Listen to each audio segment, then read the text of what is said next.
अस्सलाम वालेकुम स्टूडेंट्स, आज हम लोग बात करते हैं अपने नए टॉपिक की जिसका नाम है स्केल्स ऑफ टेम्परेचर।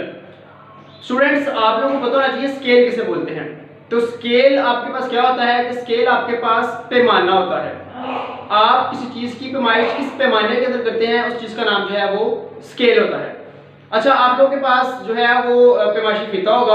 आप लोगों ने देखा होगा कि आपके पास पैमाशी फीते के एक साइड पे आपके पास सेंटीमीटर के अंदर वैल्यूज लिखी होती हैं और दूसरी साइड के पास आपके पास मीटर्स के अंदर वैल्यूज लिखी होती हैं। तो वो जो वैल्यूज आपके पास आपके पैमाशी फीते के ऊपर कुरिंदा होती हैं उन वैल्यूज को स्केल बोलते हैं। इसी तरह अगर आप गौर करें तो इसका मतलब है लेंथ का जो एक स्केल है वो सेंटीमीटर है, लेंथ का एक स्केल है मीटर, इसी तरह लेंथ का एक स्केल है फीट, इसी तरह लेंथ का आपके पास एक स्केल है इंचेस। तो हम अपनी वैल्यू को जिसे हम लेंथ बोल रहे हैं उसको हम किसी भी स्केल के अंदर जो है वो मेजर करते हैं जो हमें रिक्वायर्ड होता है। ये उसको हम आयाम चाहे तो हम उसको सेंटीमीटर में मेजर करें, चाहे तो मीटर में, चाहे तो आपके पास फीट में, चाहे तो इंचेस के अंदर। इसी तरह बिल्कुल टेम्परेचर को भी हम मेजर करते हैं बाय यूजिंग थर्मोमीटर। तो टेम्परेचर को मेजर करने के भी क्या होते हैं, आपके पास स्केल्स होते हैं। तो बुनियादी तौर पे हमारे पास 3 स्केल्स होते हैं। तो हमारा टॉपिक है वो है स्केल्स ऑफ टेम्परेचर। तो हमारे पास बुनियादी तौर पे 3 स्केल्स हैं। पहला सेल्सियस, दूसरा फ़ारेनहाइट, तीसरा आपके पास क्या है, केल्विन स्केल।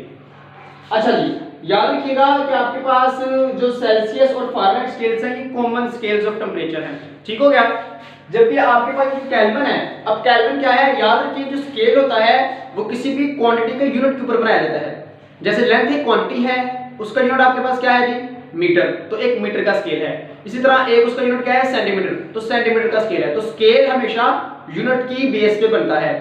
इसी तरह टेम्परेचर के यूनिट्स हैं, एक सेल्सियस है, एक फ़ारेनहाइट है, केल्विन है। उन्हीं यूनिट्स की बेस पे हमारे पास 3 स्केल्स हैं, सेल्सियस, फ़ारेनहाइट और केल्विन।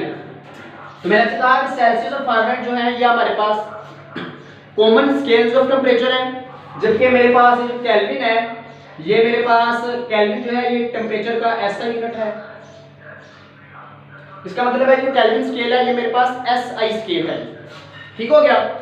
अच्छा जी, अब हम देखिए, हम लोग कहते हैं कि हमारे पास क्या है कि हमारे पास आपके पास फॉर एग्जांपल मैं कहता हूं 1 मीटर है, ये बराबर है 100 सेंटीमीटर के। अब मीटर एक अलग स्केल है, सेंटीमीटर एक अलग स्केल है। तो हमने दो स्केल्स को इक्वेट किया है। इसी तरह अब हम ये चाहते हैं कि हम सेल्सियस, फ़ारेनहाइट और केल्विन इनका आपस में क्या रिलेशन है, किस तरह से ये एक दूसरे के इक्वेट होते हैं। अब हम ये निकालना चाह रहे हैं। बड़ी आसान सी बात है, बड़ी इंटरेस्टिंग बात है, जरा देखिएगा स्टूडेंट्स। देखिए, मैंने आपको बताया जो प्रीवियस हमने टॉपिक पढ़ा था, मैंने आपको बताया कि हमारे पास थर्मोमीटर होता है। ठीक है, जो हमने प्रीवियस टॉपिक पढ़ा था थर्मोमीटर के हवाले से, उसके ऊपर थर्मोमीटर के ऊपर जो वैल्यूज कनिंदा थी, ठीक है, वो आप देखें तो वो आपके पास क्या थी, वो सेल्सियस में हमने कहा वैल्यू सेल्सियस में है। यानी हमारे पास जो थर्मोमीटर था वो टेम्परेचर को सेल्सियस में मेजर करता था। ठीक हो गया। तो मैंने आपके पास उस थर्मोमीटर के बारे में आपको क्या बताया, मैंने आपको ये बताया कि आपके पास उस थर्मोमीटर का एक होता है लोअर फिक्स पॉइंट, एक होता है अपर फिक्स पॉइंट। तो एक मेरे पास होता है लोअर फिक्स पॉइंट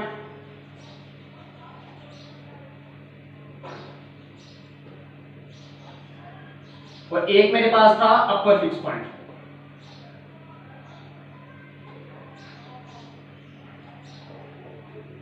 अच्छा जी, अब ये लोअर फिक्स पॉइंट क्या था, तो हमने क्या कहा था, लोअर फिक्स पॉइंट क्या है, फ्रीजिंग पॉइंट ऑफ वाटर।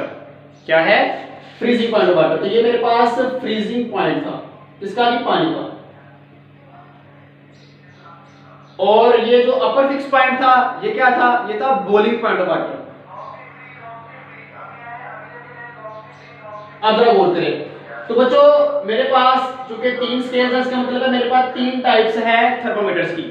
पहला थर्मोमीटर मेरे पास सेल्सियस थर्मोमीटर जो टेम्परेचर को सेल्सियस में मेजर करता है। दूसरा है केल्विन थर्मोमीटर जो मेरे पास टेम्परेचर को केल्विन स्केल के अंदर जो है वो मेजर करता है। तीसरा मेरे पास है फ़ारेनहाइट थर्मोमीटर जो कि मेरे पास वैल्यूज को फ़ारेनहाइट स्केल के अंदर जो है वो मेजर करता है। अब क्या होता है देखिए जरा बच्चों, मेरे पास एक बीकर है, उसके अंदर मेरे पास आइस क्यूब्स हैं। ठीक हो गया। मेरे पास ये बीकर, उसमें आइस क्यूब्स है। मैंने क्या किया, मैंने अपना सेल्सियस थर्मोमीटर पकड़ा और मैंने अपने सेल्सियस थर्मोमीटर पे रीडिंग देखी। तो अभी मेरा जो थर्मोमीटर था जो कि वो आपके पास जो है वो एक नॉर्मल टेम्परेचर के अंदर था और नॉर्मल टेम्परेचर 25 डिग्री सेल्सियस अगर हमारे पास होता है तो मैंने देखा कि मेरे पास जो थर्मोमीटर था उसके ऊपर जो टेम्परेचर था वो 25 डिग्री सेल्सियस शो हो रहा था। मैंने इस थर्मोमीटर को पकड़ा और इसके अंदर जो है वो रख दिया। तो मैंने अपना थर्मोमीटर इसके अंदर इस तरह से जो है वो रख दिया याद रखिएगा ये जो पल्प वाली साइड होती है, ठीक है, ये मैंने अपना थर्मोमीटर रख दिया। याद रखेंगे जो बल्ब वाली साइड होती है ये आप क्या करते हो, किसी भी जिस्म के साथ इसको मस करते हो, ठीक है, क्योंकि इसी के अंदर आपके पास जो है वो मरकरी मौजूद होता है। अच्छा जी, अब आपने जैसे इसके अंदर रखा, चूंकि आपके पास आइस ठंडी है, ठीक है, एनवायरनमेंट के लिहाज से तो आपने देखा कि आपके पास जो थर्मोमीटर है उसका जो टेंपरेचर है वो आप देख रहे थे कि आपके पास उसकी रीडिंग जो है वो नीचे की जाने वाली है, इन 25 डिग्री सेल्सियस से नीचे आती है। जैसे ही मेरे पास जो बर्फ है ये बिल्कुल पानी में कन्वर्ट होगी, तो आपने देखा आपके पास जो थर्मोमीटर के ऊपर जो रीडिंग थी वो आपके पास आई 0 डिग्री सेल्सियस।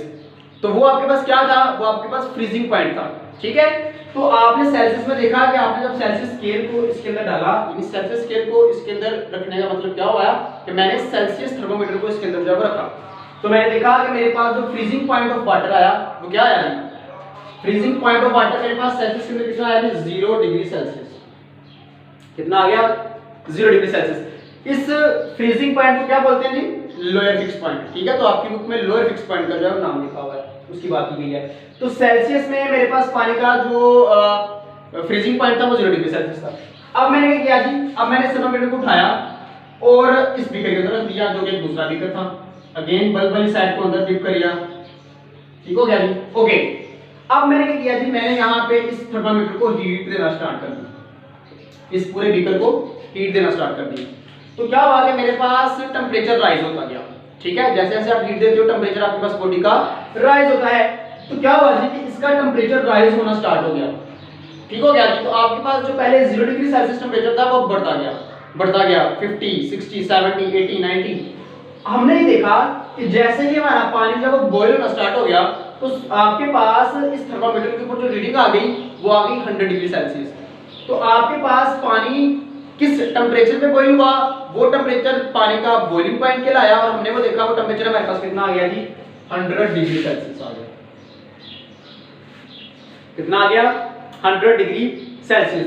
अब देखिए मेरे पास ये है लोअर फिक्स पॉइंट, ये है अपर फिक्स पॉइंट। इन दोनों के दरमियान कितना डिफरेंस है, कितनी डिवीजन्स का फासला है। तो 0 से 100 के दरमियान कितनी डिवीजन्स का फासला है, 100 में से 0 माइनस कर देंगे तो कितना रहेगा, 100। तो number of divisions between freezing point and boiling point कितना है मेरे पास, 100 डिवीजन्स। तो मेरे पास सेल्सियस थर्मोमीटर के अंदर अपर फिक्स पॉइंट और लोअर फिक्स पॉइंट के दरमियान जो डिवीजन्स हैं वो 100 डिवीजन्स हैं। अब अगेन बिल्कुल यही काम दोबारा करते हैं, एक नया बीकर लेके आते हैं जिसमें आइस क्यूब्स पड़े हुए हैं। अब इसके अंदर मैं अपना केल्विन थर्मोमीटर जो है वो डालता हूं। तो जब मैंने इसके अंदर रखा तो जैसे ही मेरे पास फ्रीजिंग पॉइंट पे पहुंचे तो मैंने अपने केल्विन थर्मोमीटर के ऊपर रीडिंग देखी, तो मेरे पास जो फ्रीजिंग पॉइंट पानी का केल्विन के अंदर आया तो स्टूडेंट्स वो आया 32 फ़ारेनहाइट। अब मैंने इसी थर्मोमीटर को उठा के इस बीकर में रखा, अगेन हीट अप किया, इसको पानी को बॉईल किया, पानी को जब बॉईल किया और मैंने थर्मोमीटर पे रीडिंग देखी तो मैंने देखा कि मेरे पास फ्रीजिंग पॉइंट ऑफ वाटर आपके पास फ़ारेनहाइट के अंदर कितना आया जी, 212 फ़ारेनहाइट। तो फ़ारेनहाइट के अंदर मेरे पास इन दोनों डिवीजन्स के दरमियान, यानी आपके पास अपर फिक्स पॉइंट और लोअर फिक्स पॉइंट के दरमियान टोटल कितने डिवीजन्स हैं, तो आप 212 में से 32 को माइनस करेंगे तो हमारे पास 180 डिवीजन्स जो है यहाँ पे आ जाएंगे। अगेन अब मैं रिपीट करता हूं अपने फ़ारेनहाइट वाले जो है थर्मोमीटर के साथ इसी एक्सपेरिमेंट को। तो जब मैंने ये वाला थर्मोमीटर यहाँ पे रखा, मेरे पास जब फ्रीजिंग पॉइंट अचीव हुआ तो मैंने फ़ारेनहाइट के ऊपर, फ़ारेनहाइट थर्मोमीटर के ऊपर जब मैंने रीडिंग देखी तो स्टूडेंट्स वो रीडिंग मेरे पास थी 273, सॉरी केल्विन वाली बात कर रहा हूं मैं, ठीक है, 273 केल्विन। ओके, अब हम बेसिकली केल्विन की बात करते हैं। Okay, my mistake. सेकंड, उसके बाद स्टूडेंट्स जब मैंने इसी केल्विन को उठा के इसके अंदर रखा, ठीक है, तो उसको बॉईल किया, मेरे पास आपके पास मेरे पास क्या आया जी, मेरे पास पानी बॉईल हुआ तो boiling point of water in kelvin कितना आया मेरे पास, जब मैंने देखा तो मेरे पास आया 373 केल्विन। ओके हो गया जी, ओके। तो अब मेरे पास केल्विन स्केल के अंदर अपर फिक्स पॉइंट और लोअर फिक्स पॉइंट के दरमियान टोटल कितनी डिवीजन्स हैं जी, इनको माइनस करेंगे तो अगेन 100 डिवीजन्स आ जाएंगे। तो बच्चों इससे हमने क्या सीखा, इससे हमने ये सीखा कि मेरे पास जो पानी का फ्रीजिंग पॉइंट है वो सेल्सियस में 0 डिग्री सेल्सियस है, फ़ारेनहाइट में 32 फ़ारेनहाइट है और केल्विन में 273 केल्विन है। ये सारा कुछ आपस में सेम है। तो अभी मैंने क्या सीखा है, मैंने ये सीखा है कि मेरे पास जो फ्रीजिंग पॉइंट ऑफ वाटर है, फ्रीजिंग पॉइंट ऑफ वाटर वो है 0 डिग्री सेल्सियस, जो के बराबर है 32 फ़ारेनहाइट के, जो के बराबर है 273 केल्विन। ठीक है, ओके। और दूसरी बात मैंने क्या सीखी, मेरे पास पानी का बॉइलिंग पॉइंट है 100 डिग्री सेल्सियस, जो कि फ़ारेनहाइट में 212 फ़ारेनहाइट के बराबर है, जो कि केल्विन में 373 केल्विन के बराबर है। तो मेरे पास जो नेक्स्ट चीज हम लोगों ने अभी तक यहाँ पे सीख लिया वो है बॉइलिंग पॉइंट ऑफ वाटर।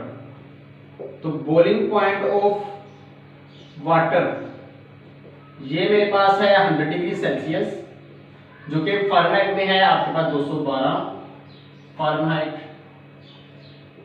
और जो कि केल्विन में है 373 केल्विन। ठीक हो गया जी, ये बात याद रहेगी आपको। ओके, अब ना एक और बात याद रखिएगा, ये देखिए केल्विन है ना, तो केल्विन स्केल है, सर मतलब क्योंकि स्केल 0 से स्टार्ट होता है।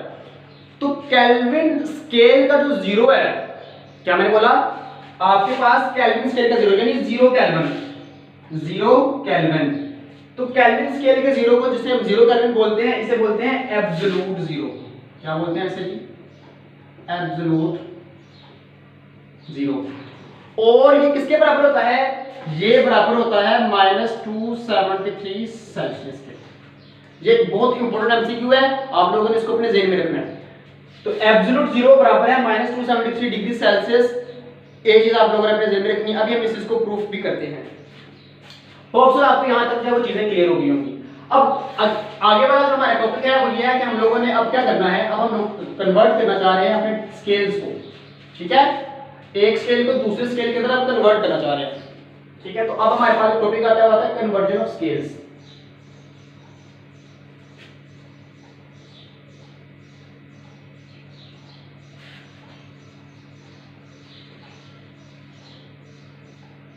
तो टेम्परेचर्स के स्केल्स को हम लोग कन्वर्ट करने लगे हैं। जैसे आप लोगों ने पिछले न्यूमेरिकल्स किए होंगे, जैसे हमारे पास न्यूमेरिकल में जो है लेंथ सेंटीमीटर में गिवन होती है, हम क्या करते हैं उसे कन्वर्ट कर लेते हैं मीटर में। तो एक स्केल से दूसरे स्केल में हम चीजों को कन्वर्ट कर सकते हैं। इसी तरह अब हम क्या करेंगे, एक स्केल से टेम्परेचर के एक स्केल से दूसरे स्केल में जाने के लिए हमें क्या जरूरी होती है चीजें, वो अब हम देखेंगे। बड़ी आसान सी बात है, देखिए सबसे पहले मैं कन्वर्ट करता हूं आपके पास सेल्सियस को केल्विन में।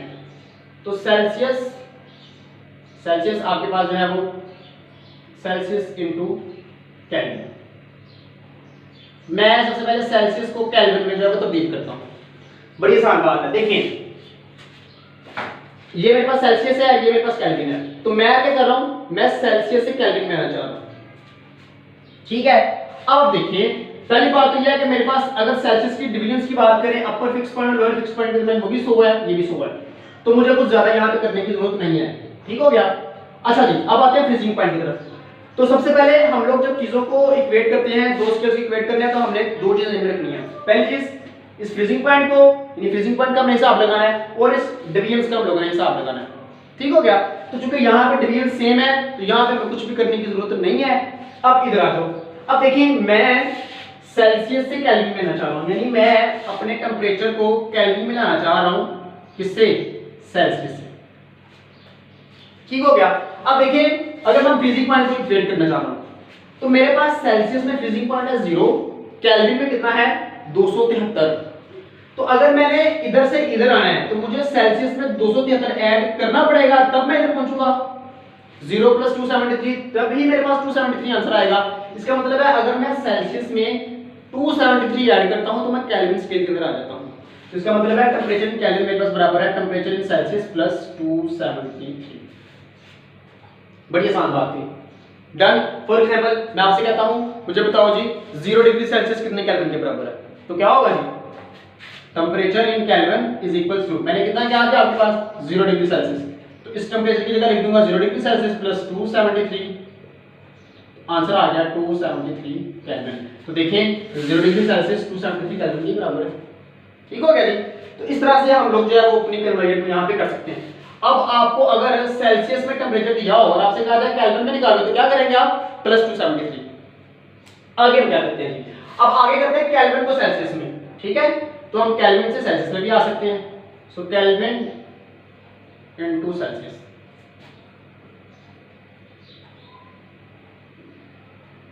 अच्छा जी, तो बेटा बिल्कुल यही इक्वेशन को दोबारा यूज कर लेते हैं। अब मैंने क्या करना है, अब मैंने सेल्सियस में जाना है, तो temperature in Celsius is equals to ये वाला 273 इधर आके माइनस हो जाएगा, तो टेम्परेचर इन केल्विन माइनस 273। ठीक हो गया। तो आपके पास आप केल्विन टेम्परेचर से 273 निकाल देंगे, आपके पास जो है वो सेल्सियस में जवाब आ जाएगा। डन हो गया यहाँ तक। अब आगे आते हैं, आगे वाली हमारे पास जो वैल्यू वो क्या है। अब हम क्या करते हैं, अब हम सेल्सियस से फ़ारेनहाइट में आते हैं।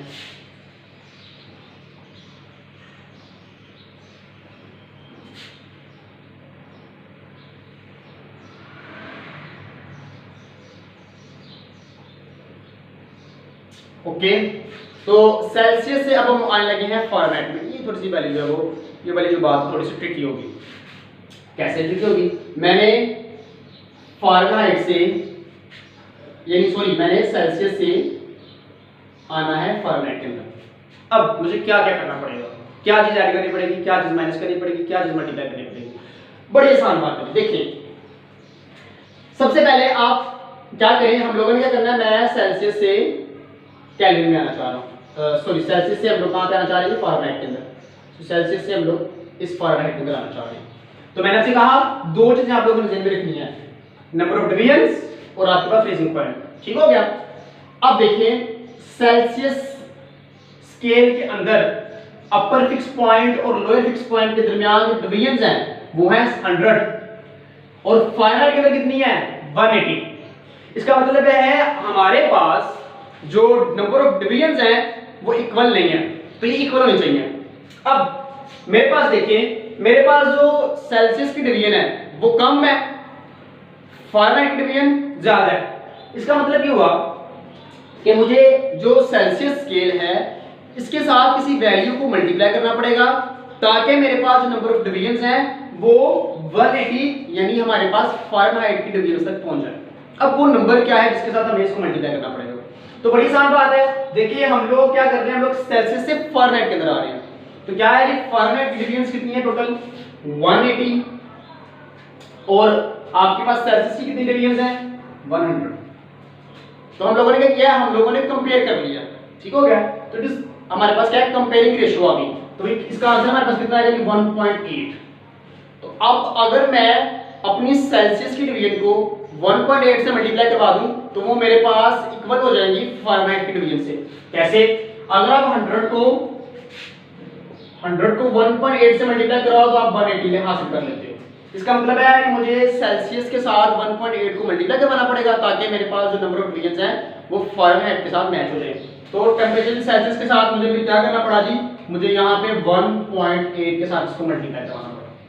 तो पहली चीज क्लियर होगी, ये डिवीजन्स हम लोगों ने इक्वल कर दी। अगला काम ये होता है हमारे पास कि हम लोगों ने फ्रीजिंग पॉइंट को जो है वो सेम करना होता है। क्या करना होता है, देखिए जरा, सेल्सियस में मेरे पास फ्रीजिंग पॉइंट कितना है 0 डिग्री सेल्सियस, जबकि केल्विन में कितना है 32। तो मैंने इधर से इधर आना है। अगर मैं सेल्सियस में 32 ऐड करूंगा तब जाके मेरे पास फ़ारेनहाइट वाला स्केल आएगा। क्या मतलब, 0 में 32 ऐड करूंगा तब जाके 32 आएगा ना। इसका मतलब है कि अगर मैंने सेल्सियस से फ़ारेनहाइट में जाना है तो मुझे प्लस 32 करना पड़ेगा। तो फिर हम क्या करते हैं यहाँ पे प्लस 32। तो बच्चों सेल्सियस से फ़ारेनहाइट में आने का फॉर्मूला है ये। तो अगर आपको कोई भी वैल्यू आपको कहा जाता है कि आपके पास जो है आप 1 डिग्री सेल्सियस को फ़ारेनहाइट में तब्दील करें तो क्या करेंगे जी, आप simple temperature in Fahrenheit is equals to 1.8, यहाँ पे आ गया 1 degree Celsius plus 32 equal to आ गया मेरे पास 33.8 फ़ारेनहाइट। कितना आसान था ये। बिल्कुल इसी तरह स्टूडेंट्स, बिल्कुल इसी तरह याद रखें, अगर आपसे कहा जाए कि आप अब फ़ारेनहाइट से सेल्सियस में जाएं तो आपके पास जो है फ़ारेनहाइट टू सेल्सियस। तो अगर हमसे कहा जाए कि आपके पास जो है वो फ़ारेनहाइट से सेल्सियस में जाए तो बड़ी आसान सी बात है। देखिए टेम्परेचर इन सेल्सियस क्या है, देखिए ये वाला 32 इसके साथ आके माइनस हो गया तो टेम्परेचर इन फ़ारेनहाइट माइनस 32, ये वाला 1.8 इससे मल्टीप्लाई और इधर आके डिवाइड हो जाएगा। ये मेरे पास क्या है जी कि मेरे पास अगर फॉर्मूला के अंदर टेंपरेचर गिवन हो तो इससे मैं जो है वो सेल्सियस के अंदर जा सकता हूँ। तो ये मेरे पास टॉपिक था जी आज का आपके पास। अब एक बहुत ही इंपॉर्टेंट एमसीक्यू वो याद रखिएगा। देखिए मेरे पास चूंकि सेल्सियस और केल्विन इनमें डिवीजन क्या है, सेम है। इसका मतलब है कि जो चेंज आता है टेम्परेचर में सेल्सियस के अंदर, उसी टेम्परेचर का चेंज जब आप केल्विन में निकालते हो तो वो सेम आता है, वो सेल्सियस के बराबर आता है। क्या मतलब स्टूडेंट्स, मैं ये कहता हूं कि मेरे पास ये मैं बड़ा इंपॉर्टेंट एमसीक्यू आपको बताने लगा हूं, ठीक है। मैं ये कहता हूं कि मेरे पास एक टेम्परेचर है T1 फॉर एग्जांपल, वो है मेरे पास 5 डिग्री सेल्सियस। कितना है? 5 डिग्री सेल्सियस। तो केल्विन में इसका आंसर क्या होगा? तो आपके पास सेल्सियस से केल्विन में जाने के लिए आप +273 करते हो, तो मेरे पास केल्विन के अंदर इसका आंसर क्या आएगा जी? 278 केल्विन। ठीक हो गया। अच्छा, मैं कहता हूं इस टेम्परेचर में आया चेंज, यानी मैंने क्या किया, मैंने इसको हीट दी, तो अब मेरे पास एक बॉडी का टेम्परेचर जो पहले 5 डिग्री सेल्सियस था बढ़ गया, और अब वो बढ़ के हो गया 10 डिग्री सेल्सियस। और अगर हम केल्विन में बात करें तो हम 273 इसमें ऐड करेंगे तो कितना हो जाएगा जी? 283 केल्विन। अब आप ऐसा करें, अब आप निकालें चेंज, तो चेंज इन टेम्परेचर निकालो। तो अब ये जो चेंज इन टेम्परेचर में निकाल रहा हूं, ये मैं निकाल रहा हूं सेल्सियस के अंदर। तो चेंज इन टेम्परेचर क्या होता है? फाइनल में से इनिशियल वैल्यू को माइनस कर दें। तो सबसे पहले अगर मैं सेल्सियस की बात कर रहा हूं तो मैं इतने से का चेंज निकालता हूं, तो क्या आएगा? 10 में से 5 निकाल देंगे, क्या आएगा? 5 सेल्सियस। सही हो गया जी। अच्छा, अब मैं बात करता हूं चेंज इन टेम्परेचर की, इसमें केल्विन के अंदर। तो अब मैं इतने से की बात कर रहा हूं, ठीक है। तो फाइनल में से इनिशियल निकालें, क्या आएगा? 283 माइनस 278 अगेन 5 केल्विन। तो आप देखिए, अगर गौर करें तो मेरे पास जो चेंज है सेल्सियस में, जो कि 5 डिग्री सेल्सियस है, बिल्कुल केल्विन के अंदर भी वही चेंज है। ठीक हो गया? क्यों? डिवीजन हमारे पास सेम है। तो लिहाजा याद रखिएगा कि मेरे पास जो change in temperature in Celsius है, ये बराबर होता है change in temperature in kelvin. तो जो मेरे पास सेल्सियस में चेंज होता है टेम्परेचर के अंदर, वही मेरे पास चेंज केल्विन के अंदर भी होता है। तो ये आपके पास एक बहुत ज्यादा इंपॉर्टेंट एमसीक्यू था। अब मैं आपकी बुक में ये वाला जो टेबल है यानी गिवन, उसको आप उसमें पैराग्राफ के अंदर लिखा हुआ है, इस टेबल को आप लोग लाजमी नोट कर लीजिएगा। अपना बहुत ख्याल रखिएगा। अब मैं जरा साइड पर जाता हूं ताकि आप लोग इसको थोड़ा सा नोट कर ले पोज करके। तो अपना बहुत ख्याल रखिएगा, दुआ में याद रखिएगा। अल्लाह हाफिज़।